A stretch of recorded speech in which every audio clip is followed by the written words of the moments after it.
Oh, hi there. Welcome to Box to Lights. You've joined me in the middle of a game of Pangea. This is an upcoming Kickstarter. This is a prototype that the guy just sent me. I fancied having a look at it. It looks really interesting. I've been playing and it's really drawing me in, the theme of this game. We're going back 200 plus million years when the Earth consisted of a single supercontinent, the Pangea. And we're conducting an experiment of survival. Can we survive? At the top here there's a doom track. Can we survive? We're heading towards an extinction event, and can we survive it? I've taken on the role of the Sauropsida. These are what became the reptiles and birds. And there's three other types of animals that we can simulate, because we are like scientists conducting a scientific simulation, if you like, of what would happen should this catastrophic event happen. Come round and join me at the table, and we'll take a closer look at these. You kind of have to, because the artwork's fantastic. Let's start with the smallest creatures. The smallest are the invertebrates. And what's neat about this game is that not only does each type of animal, it's a competitive game, you're playing all against all. I'm playing the solo rules actually, and I'll explain that in a minute, but the creatures are all of a different size. That's called their expansiveness. So the smallest are the invertebrates. So they're at the bottom of the food chain, if you like. And next you have the amphibians. The invertebrates, they come in higher numbers and they get to spread out across the map. And of course, the idea of surviving this extinction event is to spread out. I mean, that's your strategy, to spread out and get a foothold in as many different regions as you can in order to survive that impact event. I'll talk you through that in a minute. Here's the amphibians. They're good at surviving. Not so good at adapting.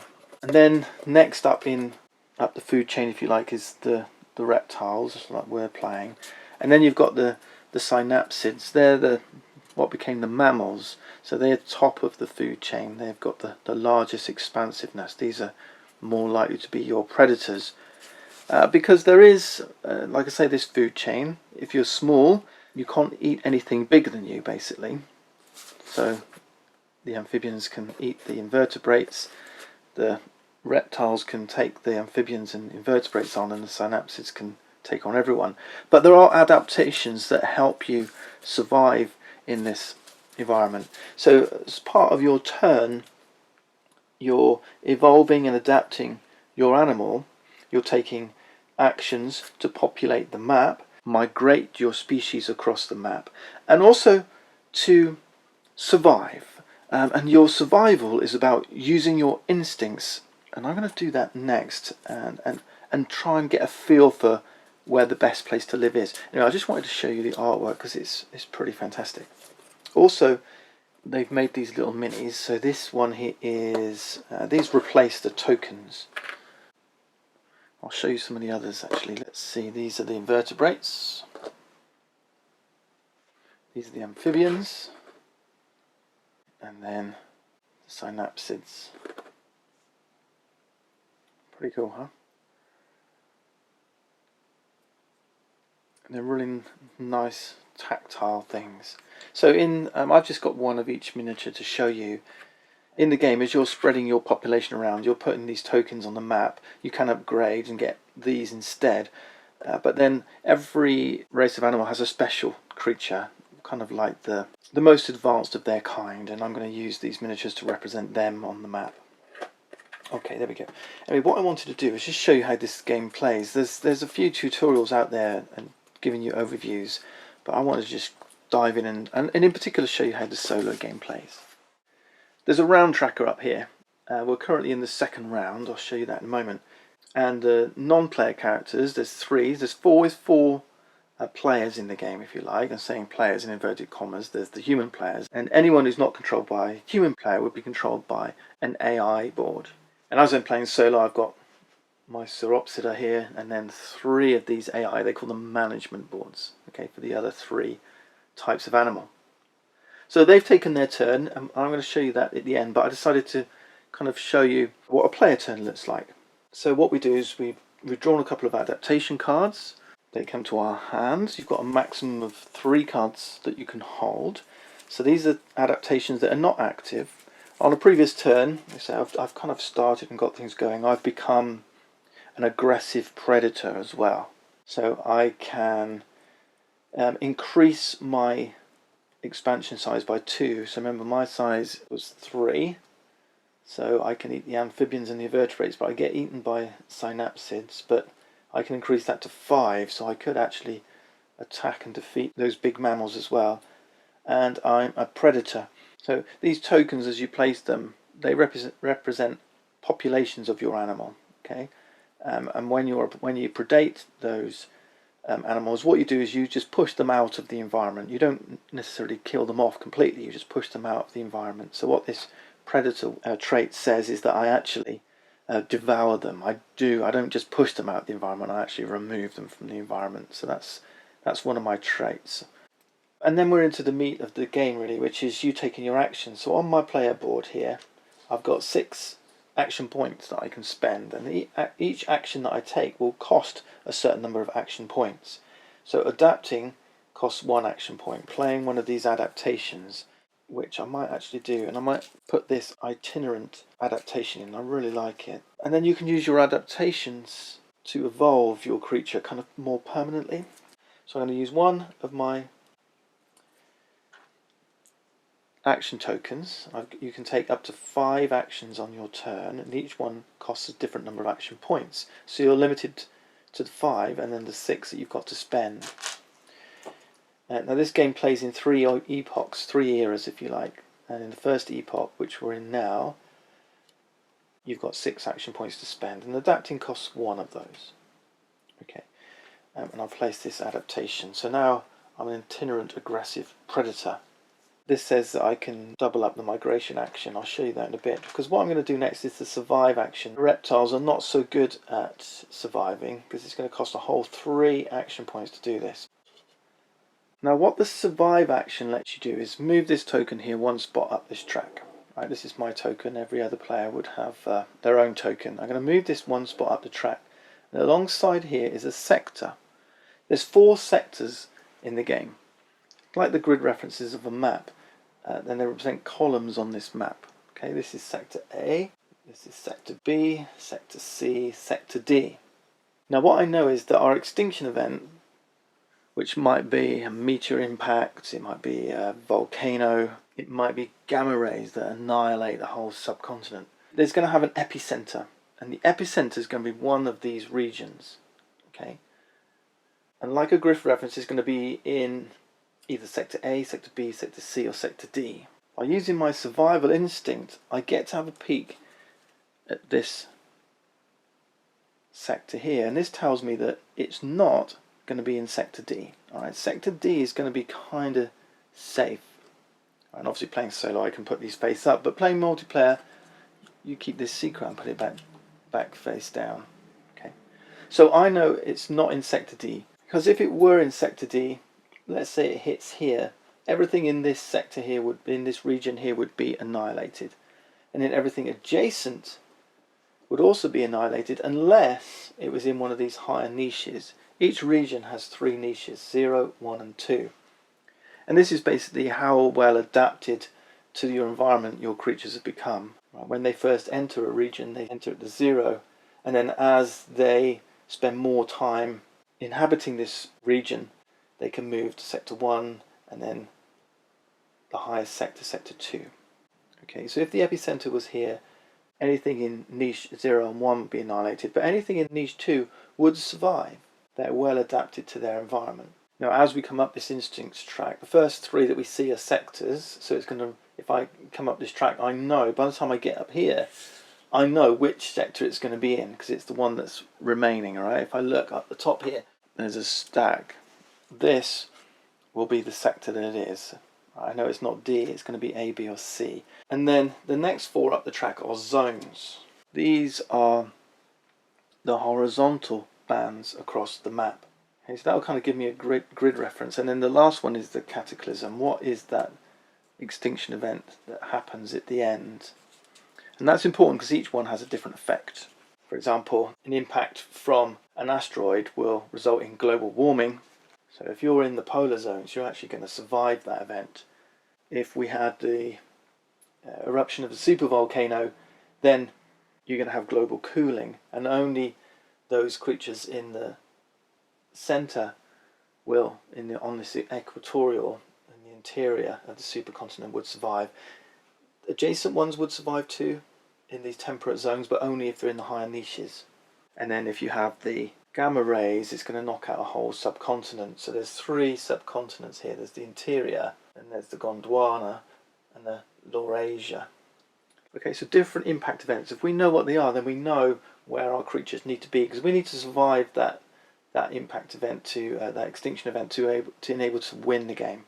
Ultimately, if all the creatures survive, or more than one survives, then it'll come down to victory points. They're called dominance points. Who has been the most successful? Who has most successfully lived through those 3 epochs and been the most populous at the end? And in order to win those victory points, there's going to be a sequence of objectives. Diversity, reactivity, flexibility, perseverance. We'll look at those as we get into gameplay. Anyway, I've rambled on and given you an overview of the game, but let's dive into the gameplay again. Let's populate. Let's use another action. This is going to cost my last 2 action points, and that will allow me to take one of my animal markers and place it as a population on the map.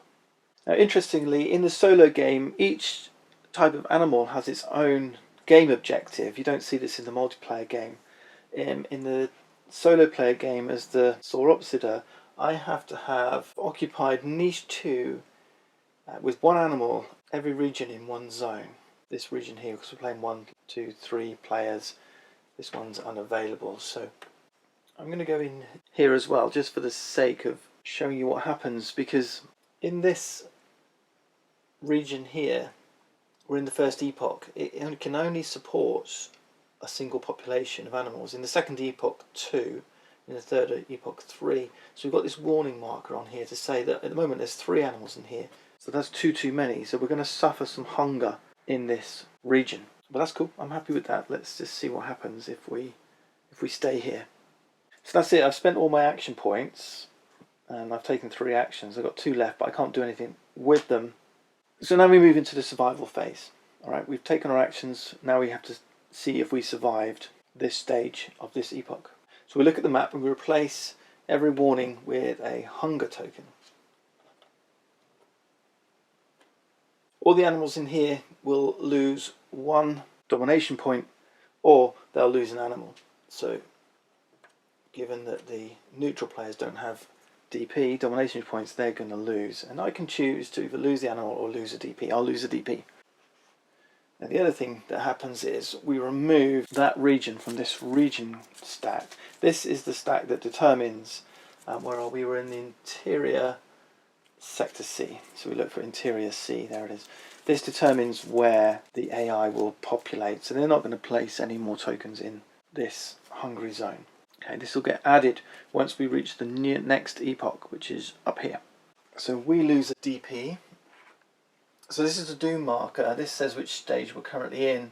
We're in the Caesarial epoch, Sakmar it says, and now we're going to move up 1 to Artinsk. And then when we hit this spot here, this is when we get a new era begins. This is another miniature. It's a globe with an asteroid impact on the top. And this will replace the cardboard token, and then I've painted mine up a little bit. And this region stays a hungry region now, and it's going to remain that way, which means, you know, even if more creatures, animals came in and we were below population level, it would still be a place where hunger occurs. So although you might think that was a cheap way to get rid of neutral animals, I'm going to continue to lose DP for inhabiting that region until we hit the Guadeloupe epoch. So timing is everything here. Right, we reset, we're back up to 6 action points, clear these away. We're ready for the next round. I'm going to start with our neutral players. There's an initiative track here, so when you complete all your actions you can turn this over and say, right, now I'm done. Okay, so these all get reset now, and they'll go in this order, which happens to be in the expansiveness size, smallest first. So for the AI, we roll a die. It's a 6. And then we look at their management board. Depending on which epoch we're in, we'll determine which little dial here we look at. We rolled a 6, and there's 2 icons here. The first one says this double arrows is the populate action. So we take one of their animals, draw a region card, give these a shuffle. Well, this is the only thing I don't like, possibly, is a lot of this region deck having to keep shuffling it. Okay, and this says we're going to place it down here in Gondwana B. Gondwana B. I'll grab a warning token because I can already see now that the population limit is 2, and we've got 3 in here, so there's a warning going on. The 0 niche, you can have as many creatures in here as you want, but these niche 1 and 2, these more specialised niches, only one animal can occupy each one of those spaces. Now remember, niche 2 is good, we can migrate up to it, so we can adapt to our environment. And niche 2 is going to mean you're going to be able to survive, unless you're in the epicenter of the event, you're going to be able to survive your extinction event. It's a good place to be. Okay, there was a second icon on here, and that is migrate, and it will only migrate if the target niche is unoccupied by another animal. It's the green arrow. So migrate, green arrow. And that's all of their animals, okay? So we can look at them all. Now this one can't migrate because that niche is full. This one can because it's unoccupied. And even better for the invertebrates, this one can as well.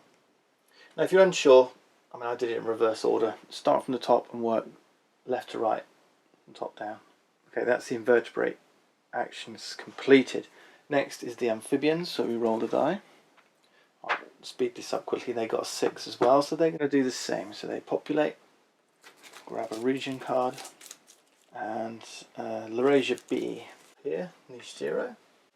Don't just love the artwork, look at this super volcano here. And 6 says they'll migrate as well, so they can't migrate up. This one can migrate up, this one can't, this one can't. Now we roll for the synapsids.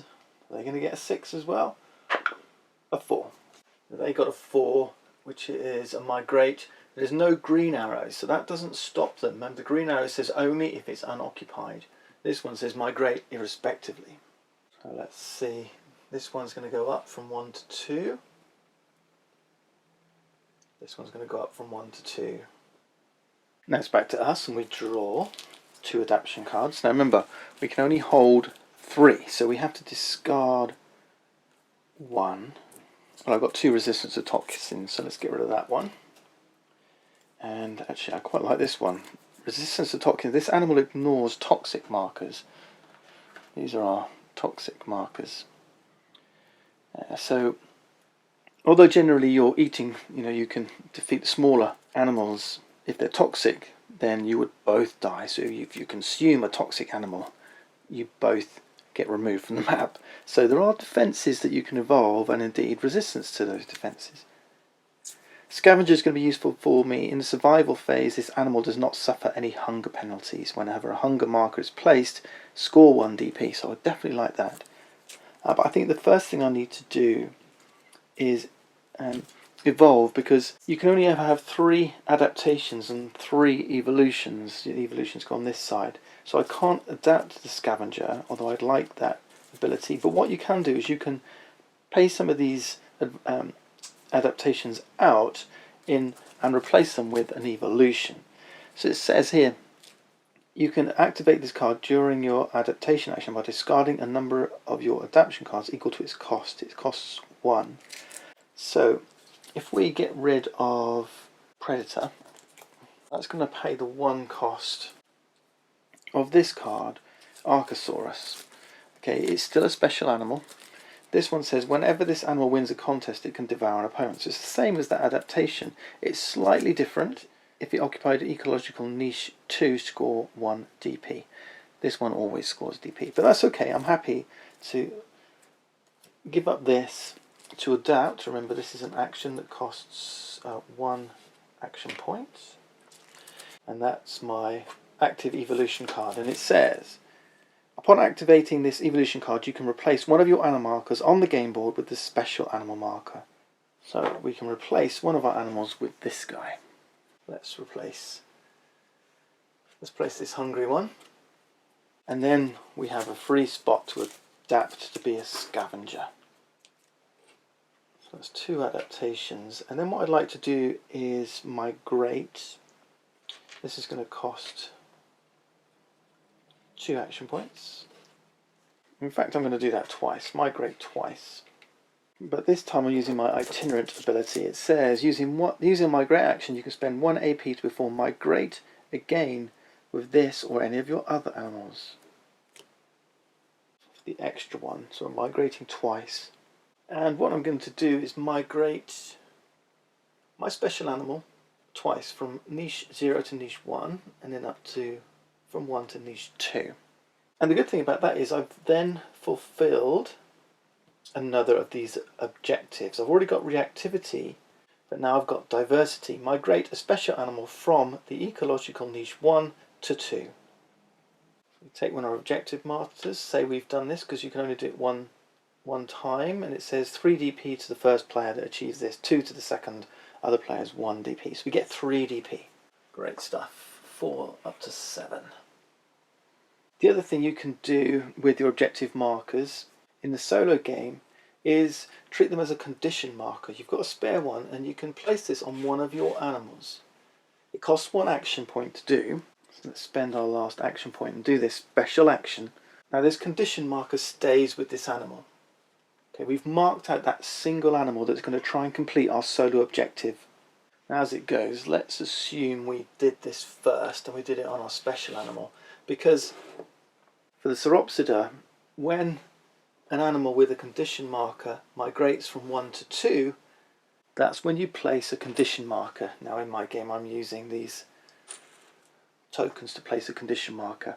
Now we've got a condition marker in this region in niche 2. Remember, our objective is to have one of these in all 4 sectors of a single climate zone. That's the solo game. Okay, so I've got to try and migrate this creature now from, obviously not this zone because this is out of action zone D, but if I can use the migrate action again, he'll move like so. We can migrate to an equal to or lower by 1 niche, and then we can migrate upwards, and that will allow us to place another condition marker. Right, that's the solo game. And that's it. We've pretty much covered all the rules. I've shown you everything I needed to. We're going to keep playing, we're going to keep pushing up until we reach that doom. Ideally, we're going to be using our survive action to get hints about which zone, which sector, and which cataclysm is going to occur. And then when we reach the doom, this is when we reveal the final extinction event. So we know it's going to happen in Laurasia Sector A, and it will be an eruption of a supervolcano. That's up here, Laurasia Sector A. Each time we move through the epochs, we draw one of these turn of age cards. In the solo game you have a different set of cards to the multiplayer game, but some global catastrophe may happen. So this is fire. Draw 2 random region cards, place a hunger marker on each of them and roll d6 for each animal in those regions. 1 to 3 remove it, 4 to 6 or migrate it. So different regions of being, animals being forced out of a region by fire. And there's 2 because you're moving through different ages. Here we got the tsunami, for example. Remove all animals and place an unavailability marker on it. That region's unavailable till the end of the game. So things can really change up with these turn of age events as well. What's interesting throughout the game is obviously each creature has its own set of adaptation cards, its basic set. You're going to draw from a common deck as well. So we've got venomous, fierce, a new species here, alertness. Okay, a whole bunch of. I kind of wish there were more of these. I'd like to see more variety of adaptations. And obviously the specializations are really cool for each type of animal. That's Pangea. I hope you've liked this quick demonstration of how the game plays. The game is going to intensify as we move through these epochs. Neutral animals are going to come and go. they're going to adapt and get stronger, because when you do combat, you've got two animals in the same niche. You're going to roll a die. If they've got one of these markers on here, you'll roll a die. And so it's not always, in this case, no bonus for the invertebrate. Let's say I was taking on an invertebrate. We managed to say appear in the same niche, in the same region. You roll a die, but it could be that they're, if you roll a 3, 4 or a 5, then you've encountered a toxic invertebrate. Okay, or they've caught you by surprise with a 6 and they add 2 to their expansiveness. Suddenly they're a size 3. Okay, so they can power up for each one of these cubes that get added. That's this star on their AI little dial. Okay, so the neutral players will adapt. So there is quite a lot of variety and surprises to be had from the solo game. I really have thought about the solo player. I'm going to go back to this myself.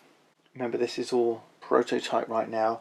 It's close to final, what you're seeing in terms of artwork and production, not the components. And enough variety here to keep you playing, and I think scaling really well with these neutral players. Really like it. Great job, Ready Games. Thanks for watching. See you next time.